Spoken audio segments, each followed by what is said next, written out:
Salut à toi, bienvenue dans cette nouvelle vidéo. Ce matin, on attaque le 3 minutes sur le bike erg dans le cadre du retest sur la puissance critique. Donc j'ai refait mon 12 minutes mercredi, passé de 311 watts à 317 watts. Un gros effort mercredi. Je me sens encore un peu dans les jambes, mais voilà, on va prendre son temps sur l'échauffement, calibrer le VO2 master et ensuite on va y aller. Je ferai comme sur la vidéo précédente, je mettrai les données sur l'écran une fois que j'attaquerai les 3 minutes, un petit compte rendu après et on passera les données en revue ensemble une fois que tout sera terminé. Allez, à tout de suite. Ok, presque 20 minutes sur le vélo. On va terminer l'échauffement avec un petit peu de Breathe Way Better, juste pour que j'arrive à placer le téléphone convenablement. Juste pour s'assurer que les poumons soient là où on veut qu'ils soient en termes de préparation pour les fréquences respiratoires et les volumes respiratoires que je vais devoir bouger pendant cet effort. Donc on gonfle le ballon et ensuite on va respirer, faire une première série de 10, deuxième série de 10 et ensuite une série de 20 bien appuyée.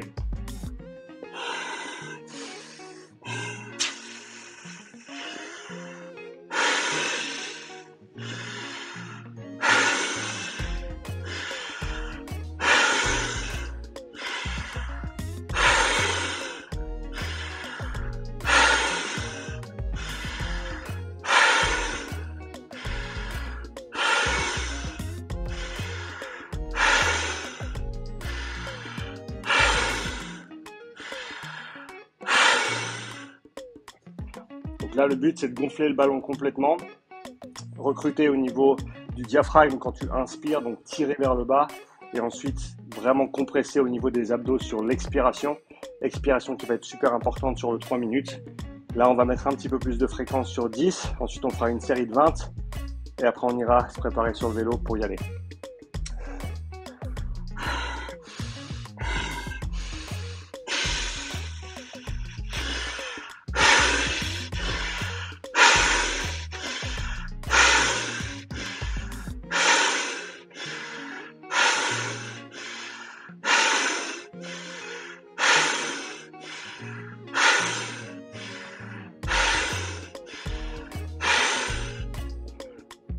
L'idée avec cette partie-là, c'est qu'on va pouvoir solliciter de manière spécifique les muscles respiratoires parce que pour arriver à solliciter les muscles respiratoires de manière maximale pendant un effort, il faut déjà que les jambes et le cœur soient à fond. Et je l'ai fait sur quelques répétitions avec des sprints et avec une trentaine de secondes tenues au watt que je vais viser pendant l'effort. Cela étant dit, le système respiratoire n'était pas encore sollicité au maximum. Et vu qu'il va l'être pendant les 3 minutes, je veux qu'il soit chaud, mais je veux pas me cramer non plus sur le vélo avant, donc c'est pour ça qu'on rajoute un petit peu d'échauffement avec le Breathe Way Better, pour s'assurer que le diaphragme soit bien chaud, les intercostaux, les abdominaux aussi, au niveau de l'expiration, tous ces muscles-là soient vraiment prêts également. Donc c'est un complément d'échauffement, si tu veux bien, pour l'effort de 3 minutes sur le vélo.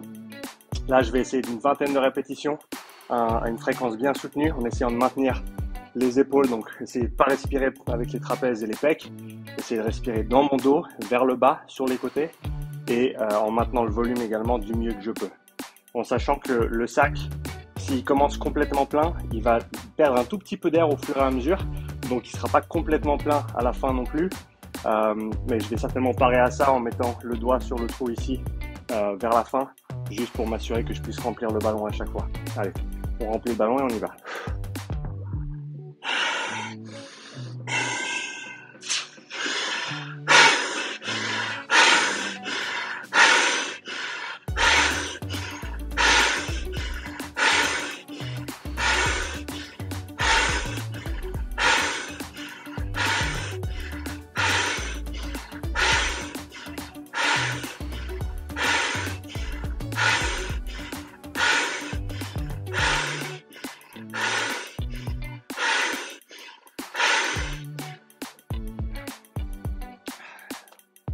Reps, ça m'est pas mal.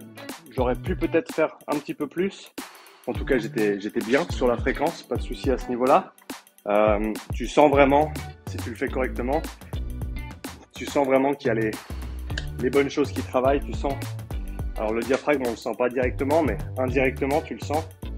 Et ça fait que, voilà, quand tu te remets sur le vélo et que tu vas commencer à respirer fort, tu sais que le système respiratoire, il est enclenché, il est à fond, et que tu vas vraiment pouvoir tout donner, parce que voilà, les jambes, le cœur et le système respiratoire sont tous prêts pour fournir l'effort. Là, je vais faire un dernier petit effort à 10-20 secondes juste pour me caler au niveau de la résistance sur la vitesse sur les watts que je vais tenir. Objectif 410 aujourd'hui. Peut-être ambitieux, mais si je perds un petit peu de watts sur la fin, c'est pas grave, on s'accroche, on lâche pas. C'est de toute façon sur un 3 minutes à fond. Si tu perds un peu en puissance sur les 30-20 dernières secondes, t'as bien fait le test. En gros, faut vraiment plus qu'il te reste quoi que ce soit dans les jambes. Donc, c'est pas un test 3 minutes all out où tu pars pied au plancher. Mais voilà, si tu perds un petit peu sur les dernières 10 secondes, 20 secondes, 30 secondes, c'est que tu étais vraiment à fond et que tu n'avais plus rien dans les jambes. Et donc tu étais là où tu voulais être. Voilà, donc là, je vais faire mon petit effort. Je vais calibrer le masque, un peu de musique dans les oreilles et après on attaque. Ok, on est prêt. 3 minutes. Pied au plancher.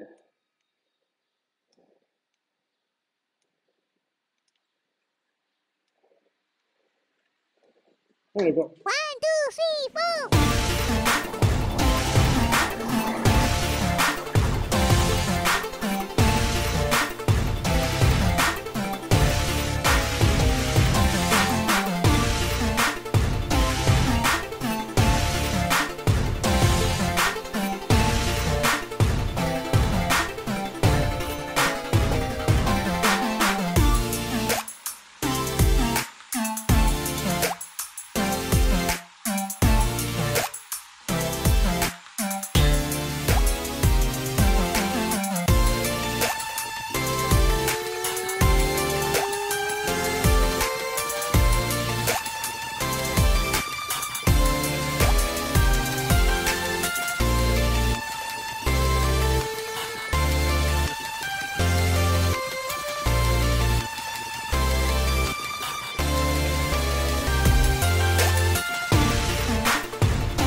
Ok, là que t'as t'es mis.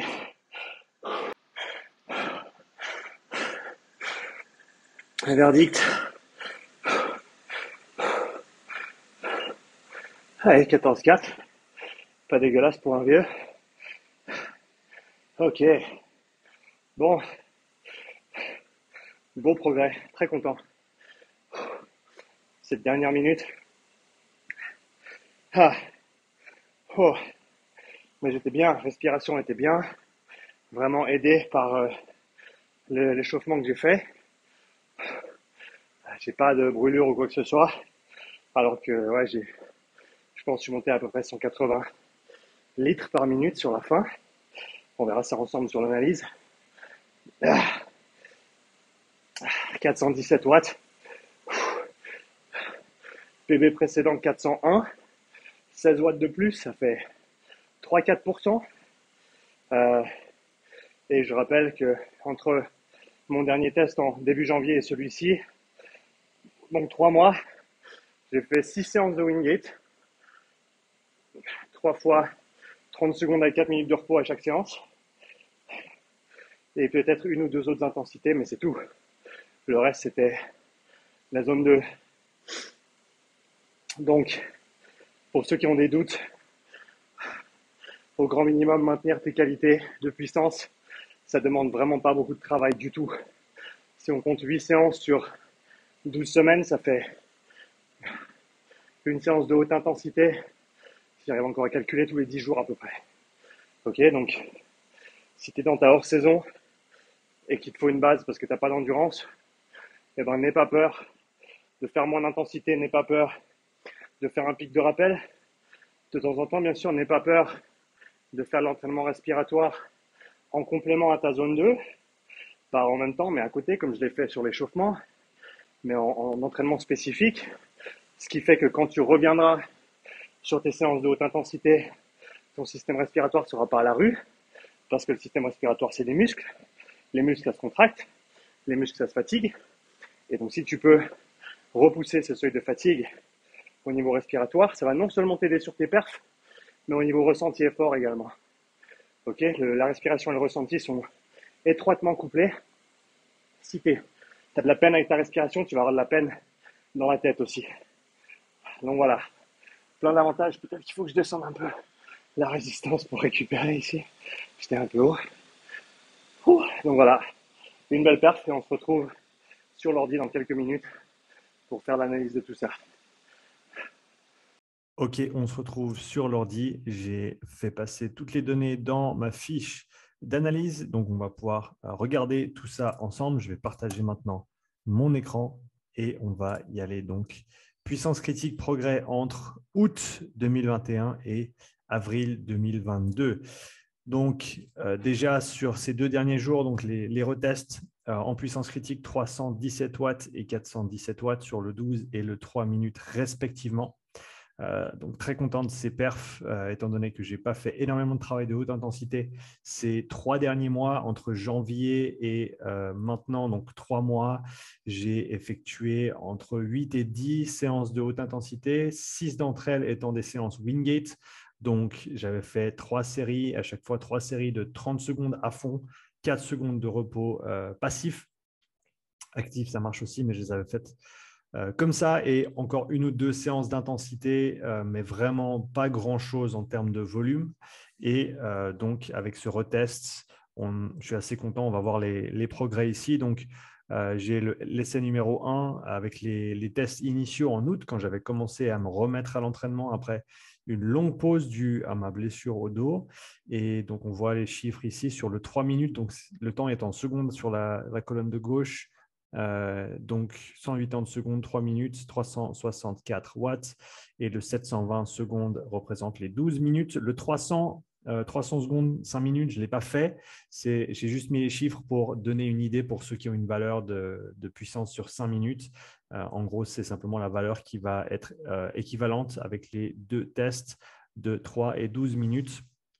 On se rappelle que le modèle de puissance critique nous permet de déterminer des temps à l'échec ou des temps de soutien pendant des durées de 2 à 15 minutes. Donc, le 5 minutes tombe pile poil dans cette fourchette. Essai numéro 2 en janvier, donc 401 watts et 311 watts respectivement pour le 3 et le 12 minutes. Et ces 2-3 derniers jours, mercredi et aujourd'hui, 317 pour 12 minutes, 417 pour 3 minutes. Et donc, ce qu'on voit en dessous au niveau de la puissance critique calculée, donc je suis passé de 257 en août à 284. Maintenant, aujourd'hui, on voit aussi une augmentation du W' qui est monté de 19 à 22 et puis de 22 à 24. Donc, une très petite augmentation de la puissance critique entre janvier et maintenant. Donc, plus 3 watts qui est négligeable, c'est dans la marge d'erreur. Par contre, 2 kJ en plus, ça fait quand même pas mal. Donc, ce qui a du sens, étant donné qu'avec les sprints que j'ai effectués, les wingate que j'ai effectués, avec beaucoup de repos, on sait que ce type d'effort va plutôt augmenter la capacité de sprint et le W'. Donc voilà, on a la preuve, si on veut bien, avec ce N de 1 sur moi-même, où on voit une belle augmentation de la capacité de sprint avec ces efforts wingate avec beaucoup de repos, ce qui sera intéressant de comparer au progrès futur avec le protocole que je vais mettre en place sur ces prochaines semaines. À droite, on voit le graphique. Je vais le mettre un petit peu plus grand, une manière intéressante de visualiser les progrès. Donc, avec une pente qui représente le W' et un intercept sur l'axe des Y qu'on ne voit pas ici, qui serait plus à gauche, qui nous donnerait la puissance critique. Mais donc, on peut voir de manière graphique cette progression sur plusieurs mois. Et donc, je vais continuer ce processus au fil du temps selon les différentes interventions, différents protocoles que je mets en place. Maintenant, ce qu'on va faire, c'est qu'on va comparer les données physiologiques que j'avais collectées en août et que j'ai collectées ces 2-3 derniers jours. Donc, on commence par l'effort de 12 minutes. Fréquence cardiaque, on voit une fréquence cardiaque légèrement plus haute sur le test d'aujourd'hui comparé à celui du mois d'août. VO2, on voit une VO2 qui est largement plus significative aujourd'hui qu'elle ne l'était, avec une VO2 en août de l'ordre de 53 sur la fin du test, alors qu'ici, je suis monté à 63, 64 sur la fin du test, sur les 2 dernières minutes. Aujourd'hui, il y a 2 jours, quand j'ai fait le 12 minutes, c'était vraiment un effort maximal. Quand j'ai vu qu'il y avait 1 minute qui restait et où d'habitude, j'arrive à quand même lancer, pas un sprint, mais une belle accélération sur la fin, et ben là, j'avais rien envie de faire. Donc, je suis simplement resté sur mes watts. Et donc, j'ai pas été trop aventuré sur la fin. J'étais vraiment, vraiment à fond sur cet effort. Et donc, ça se transcrit, on voit ici, par une VO2. En tout cas, le progrès de la VO2 entre le mois d'août et aujourd'hui est assez significatif, de l'ordre de 10 points, de 10 millilitres par kilo par minute. J'ai aussi perdu un petit peu de poids, ce qui bien sûr joue sur la valeur relative. On voit quand même une belle différence sur les valeurs absolues. Je ne les ai simplement pas mises en graphique ici. Si on compare la respiration, les 2 premières courbes, FR1 et FR2, fréquence respiratoire 1 et 2, la 1 étant en août, la 2 étant en avril. Donc, on voit une fréquence respiratoire assez similaire, malgré le fait qu'elle soit un petit peu plus basse quand même sur ce test-là. Et on voit l'opposé sur le volume courant 1 et 2, avec un volume courant plus important. Le volume courant est sur l'échelle de droite, donc un volume de l'ordre de 3,7 litres, 3,5 litres sur le test d'août. Et là, on voit des valeurs de volume courant en dessus de 4 litres pendant tout le test. Donc, un bon effort au niveau respiratoire, également une bonne amélioration, en tout cas sur la fonction respiratoire ou sur le contrôle respiratoire pendant cet effort. Le SMO2, extrêmement intéressant de voir ça. On a le vaste externe droite en août en violet, le vaste externe droite en avril qui est en bleu foncé. Donc, on voit des valeurs de SMO2 qui sont bien plus basses, de l'ordre de presque 10 points. Donc, en fin de test, je suis à 22, 23 sur le test d'août. Et là, je suis à 13, peut-être 13, 14. Donc, on est à 8% de différence. On voit une tendance de courbe qui se reflète un petit peu. À partir de la 2e minute, on voit vraiment qu'on descend. On continue à descendre de manière progressive, mais un bel écart en tout cas sur ce vaste externe droite. Et alors, je n'avais pas le même muscle non impliqué. J'avais un avant-bras en bleu clair en août et j'avais un bicep hier ou mercredi, pardon, en vert ici. Et on voit une meilleure désaturation, je dirais, sur la fin de test en tout cas. sur le muscle non impliqué en avril. J'avais certainement un petit peu de marge sur le test en août dernier, même si c'était un retest. Donc, j'avais fait un premier effort et j'avais refait cet effort de 12 minutes plusieurs jours après, simplement pour m'assurer qu'au niveau du pacing, de la stratégie d'effort, j'étais bien et j'essayais de me donner au maximum. Mais on voit quand même de belles différences entre ces courbes-là. Si on regarde le 3 minutes maintenant, très proche au niveau de la fréquence cardiaque, avec une fréquence cardiaque max qui est quasiment équivalente, juste en dessus de 180. Donc 180 BPM sur le premier test, à peu près 182 sur ce deuxième test en valeur de fréquence cardiaque max. 3 minutes, c'est pas beaucoup de temps pour voir monter la fréquence cardiaque. Si on compare ça, on va juste revenir en arrière. Si on compare ça à la fréquence cardiaque ici où je suis monté il semblerait que je sois monté. Alors, je n'ai pas la même échelle. Malheureusement, j'aurais dû réduire un peu l'échelle sur la fréquence cardiaque, mais je sais que je suis monté jusqu'à 193 sur ce test, alors que sur le test précédent, j'étais dans les 180. Donc, voilà, on voit une différence significative entre ces valeurs-là. VO2 légèrement supérieur sur ce test. On est resté aux alentours de 60 sur la fin du test, alors que sur le premier test, j'étais à peu près à 55. Donc quand même une belle différence en VO2 ici, même si c'est un effort qui est court sur ces 3 minutes.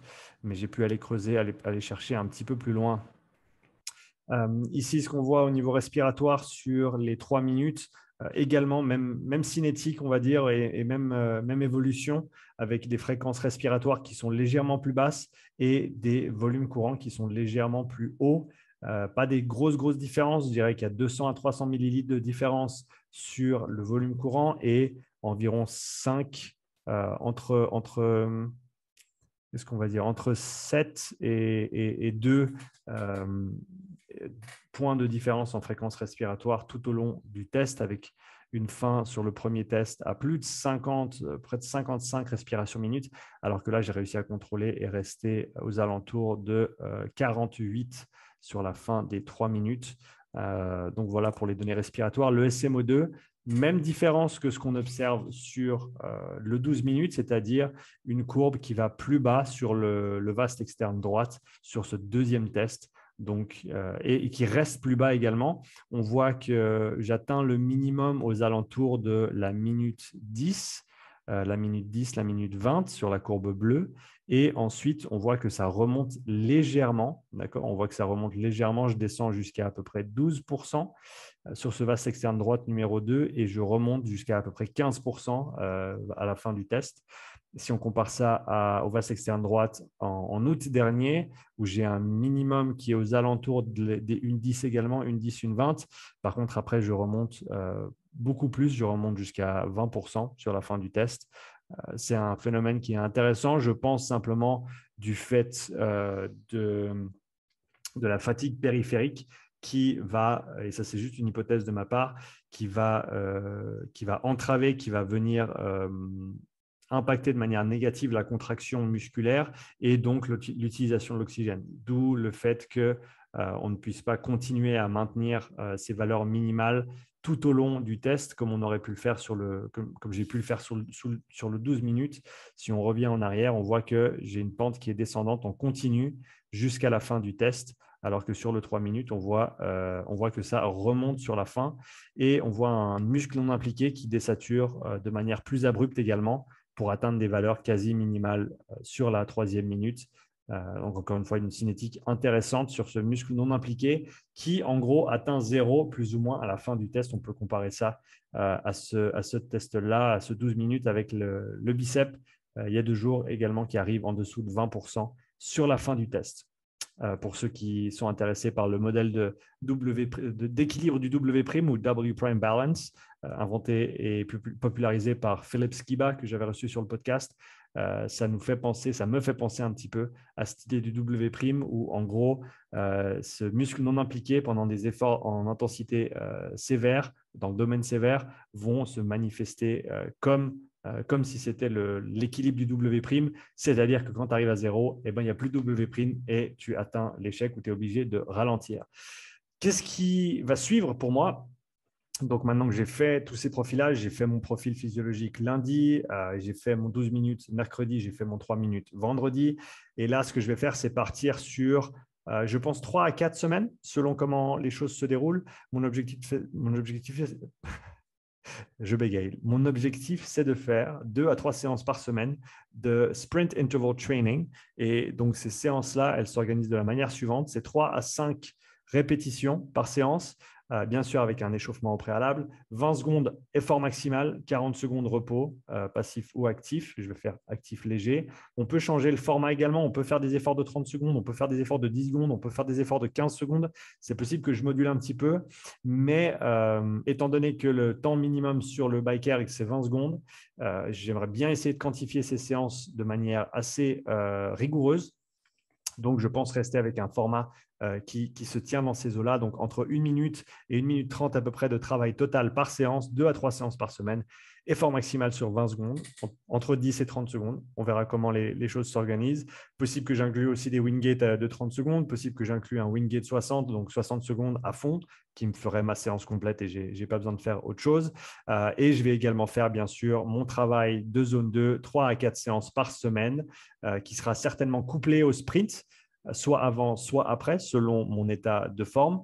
C'est important pour moi de continuer ce travail d'endurance fondamentale parce qu'il me manque de l'endurance fondamentale. Malgré tout le travail que j'ai fait ces 9 derniers mois, il faut que je continue d'en faire parce que avec mon profil d'antan, on va dire, ou en tout cas avec mon passé athlétique et mon travail sur le rameur, pied au plancher, 4 jours par semaine, sans jamais faire de basse intensité, eh ben, j'ai largement besoin de récupérer ce retard que j'ai en endurance fondamentale. Donc, je vais continuer à faire ce travail. Donc voilà, on arrive au bout de cette petite vidéo. J'espère que tu auras apprécié ce petit compte rendu sur mon suivi personnel avec le profilage physiologique, le test de 12 minutes, le test de 3 minutes et maintenant la revue en puissance critique. Je t'invite à poster tes commentaires s'il y a des choses qui t'intéressent, des choses que tu souhaiterais comprendre ou voir. Et en attendant, je te dis bon vendredi, bonne journée, bon week-end et à bientôt pour la prochaine vidéo. Allez, ciao!